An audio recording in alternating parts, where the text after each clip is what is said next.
Chevella parliament నియోజకవర్గంలో BRS party అభ్యర్థి కాసాని జ్ఞానేశ్వర్ భారీ మెజారిటీతో గెలవబోతున్నారు అంటూ ఎమ్మెల్యే అరికపూడి గాంధీ అన్నారు. నేడు కాసాని గెలుపు కోసం ఎమ్మెల్యే గాంధీ చేవేళ్ల నియోజకవర్గం పరిధిలోని హఫీజ్పేట డివిజన్లో గంగారాం మాదాపూలలో పాదయాత్ర చేస్తూ బీఆర్ఎస్ పార్టీ కరపత్రాలను పంచిపెట్టారు. కేసీఆర్ చేసిన అభివృద్ధిని వివరిస్తూ కాంగ్రెస్ పార్టీ మాయమాటలను నమ్మవద్దని, బీజేపీకి ఓటు వేస్తే దేశం మరింత నాశనం అవ్వడం ఖాయమంటూ వివరిస్తూ పాదయాత్రను గాంధీ కొనసాగించారు. పార్టీ నాయకులు, కార్యకర్తలు భారీ ఎత్తున పాల్గొన్న ఈ ప్రచార కార్యక్రమంకు ఓటర్ల నుంచి పాజిటివ్ రెస్పాన్స్ వచ్చింది. ప్రచారం తర్వాత ఎమ్మెల్యే గాంధీ మీడియాతో మాట్లాడుతూ తెలంగాణ రాష్ట్రం ఏర్పాటు అయినప్పటి నుంచి కూడా వరుసగా చేవేళ్ల పార్లమెంటు స్థానంలో బీఆర్ఎస్ జెండా ఎగురుతూ వస్తోంది. కనుక ఈసారి కూడా బీఆర్ఎస్ పార్టీ భారీ మెజారిటీతో గెలవబోతోంది.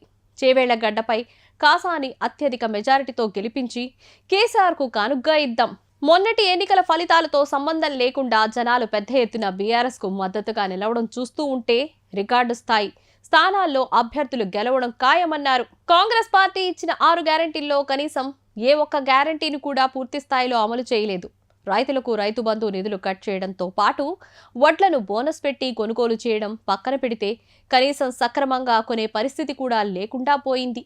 అందుకే ఈ పార్లమెంటు ఎన్నికల్లో బీఆర్ఎస్ కు ఓటు వేసి కాసాని జ్ఞానేశ్వర్ను గెలిపించాల్సిందిగా ఆ పార్టీ నేతలు ప్రజలకు విజ్ఞప్తి చేస్తున్నారు. బీసీ సంఘం నాయకుడైన కాసాని గెలుపు ఖచ్చితంగా బీసీ సామాజిక వర్గంకు అత్యంత కీలకం.